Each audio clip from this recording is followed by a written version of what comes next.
Hello दोस्तों, आप सभी लोगों का स्वागत है इस वीडियो में। इस वीडियो में लोग यहाँ पे डिस्कस करने वाले हैं अपने मार्केट और कुछ इंपॉर्टेंट शेयर के बारे में। देखो, जैसे कि यदि हम लोग देखें तो आज के दिन अपने मार्केट में गजब का यहाँ पे गिरावट होते हुए दिखाई दे रहा है। निफ्टी 50 में देखोगे 1.5% का गिरावट आपको देखने को मिल रहा है। बैंक निफ्टी में देखोगे तो यहाँ पर भी 1.5%, सेंसेक्स में भी देखोगे तो यहाँ पे आपको 1.36%।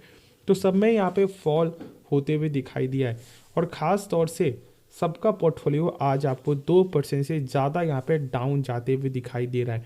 तो क्या करना है क्या नहीं करना है उसके बारे में हम लोग यहाँ पे डिस्कस करें, कुछ इंपॉर्टेंट शेयर के बारे में भी जानेंगे।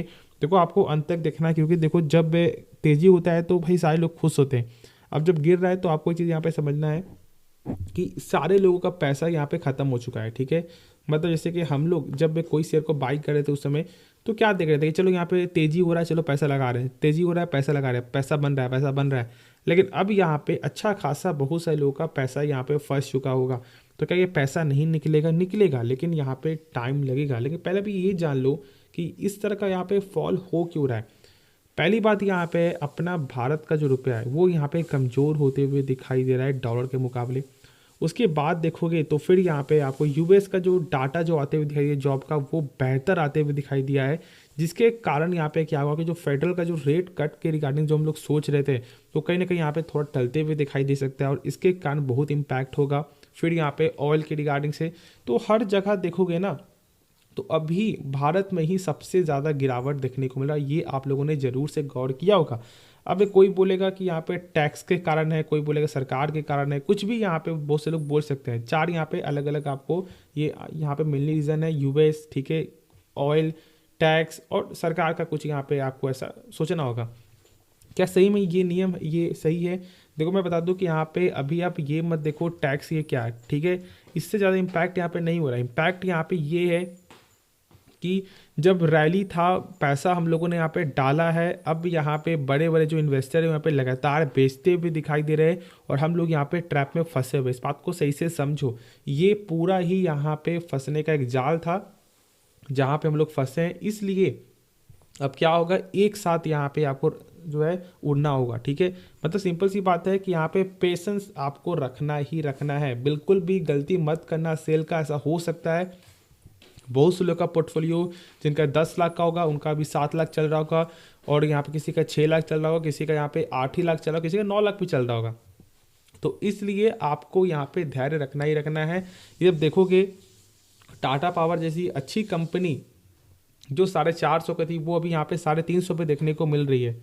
फिर देखोगे तो यहाँ पे सबसे ज़्यादा यदि कोई गिरते हुए दिखाई दिया वो यहाँ पे रेलवे सेक्टर है, जहाँ पर तेजी हुआ था। आप देख सकते हो कि यहाँ पे 8% का इंटर सेशन में यहाँ पे फॉल देखने को मिल रहा है और कुछ यहाँ पे थोड़ा ये रिबाउंड भी होते हुए दिखाई दिया 8 पॉइंट से। तो यहाँ पे 9% तक ये गिरते हुए दिखाई दिया है।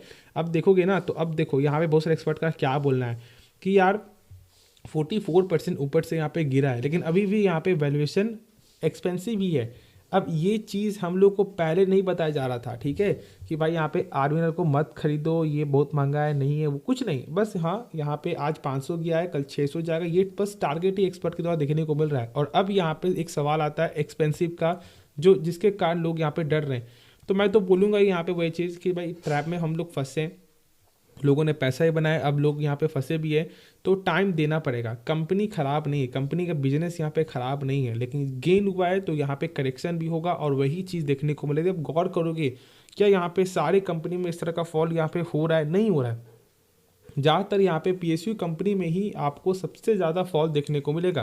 क्या यहाँ पे बजाज फिंसर्व में फॉल उस तरह से हुआ है? क्या यहाँ पे फाइनेंस में हुआ है? 1.5% यहाँ पे 1.5 से 2% आपको नॉर्मली देखने को मिला है गिरावट, लेकिन यहाँ पर आपको 8-8%, ठीक है, 5-5%। इरकॉन में देख लो, आपको यहाँ पे देख लो, आपको मझगांव में देख लो 8% तक यहाँ पे फॉल कर रहा है आपको। ठीक है, साथ साथ देखोगे आपको हुडको में देख लो 5% तक यहाँ पे फॉल करते हुए दिखाई दे रहा है। तो ये सब कुछ यहाँ पे मिलनी कारण है और आपको यहाँ पे पेशेंस रखना हो। उसके बाद देखोगे फिर यहाँ पे है एनएचपीसी, यहाँ पर भी आपको 5% का फॉल देखने को मिला। अब देखो यहाँ पे न्यूज़ अच्छे आने के बाद भी कुछ भी इम्पैक्ट नहीं हुआ है। जैसे आप देख सकते हो कि यहाँ पे 5.5 करोड़ का यहाँ पे इन्वेस्ट करते हुए दिखाई देगी एनएचपीसी बिहार में, जो यहाँ पे ग्रीन प्रोजेक्ट के रिगार्डिंग से है। तो ये सब यहाँ पे न्यूज़ भी, उसके बाद भी कुछ भी इम्पैक्ट नहीं, क्योंकि मार्केट कंडीशन खराब है। ठीक है, एनटीपीसी में देख लो, यहाँ पर भी 3% का फॉल है। अब उसके बाद जो शेयर है वो यहाँ पर है एंजल वन एंजल वन का आज के दिन यहाँ पे इसका Q3 का नंबर भी आपको आना था, जो यहाँ पे नंबर आते हुए दिखाई दे चुका, जिसके बारे में हम लोग यहाँ पे जानेंगे। लेकिन जब देखोगे तो यहाँ पर भी आपको एक शुरू में फ्लैटिस था, उसके बाद देखोगे तो यहाँ पे 3% का ये फॉल करते हुए भी दिखाई दे रहा है। ठीक है, चलो उसके बारे में हम लोग बात करेंगे। पहले हम लोग यहाँ पे नंबर को एक बार समझ लेते हैं। जैसे कि जब यहाँ पे देखोगे तो यहाँ पे जो भी नंबर है वो यहाँ पर आपको मिलियन फिगर में देखने को मिल रहा है। अब चलो देखते हैं यहाँ पे किस तरह का यहाँ पे टोटल इनकम देखने को मिल रहा है। टोटल इनकम यदि गौर करोगे तो यहाँ पर 1060 करोड़ से बढ़ करके यहाँ पे 1263 करोड़ देखने को मिल रहा है, जो ठीक है। यहाँ पर आपको मतलब 15% से ज़्यादा का जंप देखने को मिल रहा है हम लोगों को। ठीक है, क्वार्टर क्वार्टर देखोगे तो यहाँ पे डिक्रीज होते हुए दिखाई दिया। आप देखो इस तरह का ये कंपनी का यहाँ बिजनेस ही है, जिसमें आपको कभी इस क्वार्टर में थोड़ा ज़्यादा कभी कम, यदि मार्केट बढ़ेगा तो लोग आएंगे, मार्केट गिरेगा तो बहुत बहुत कम लोग यहाँ पे आते हैं। ठीक है, जिनके पास पैसा वही तो फिर से यहाँ पे इन्वेस्ट करें, जो अभी का टाइम यहाँ पे चल रहा है, सेम कंडीशन यहाँ पे है। ठीक है, ये चीज़ है। साथ साथ यहाँ पे जो है आपको एफएनडो का रूल, उसके कारण भी इम्पैक्ट यहाँ पे देखने को मिला है। उसके बाद देखोगे तो फिर यहाँ पे आपको आता है टोटल एक्सपेंस।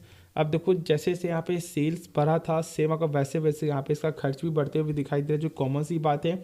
उसके बाद हम लोग डायरेक्ट देखते हैं प्रॉफिट फॉर द पीरियड, मतलब पूरे टैक्स कटने के बाद यहाँ पे क्या नंबर है, तो 260 करोड़ से बढ़ करके 281 करोड़ देखने को मिला साल के हिसाब से।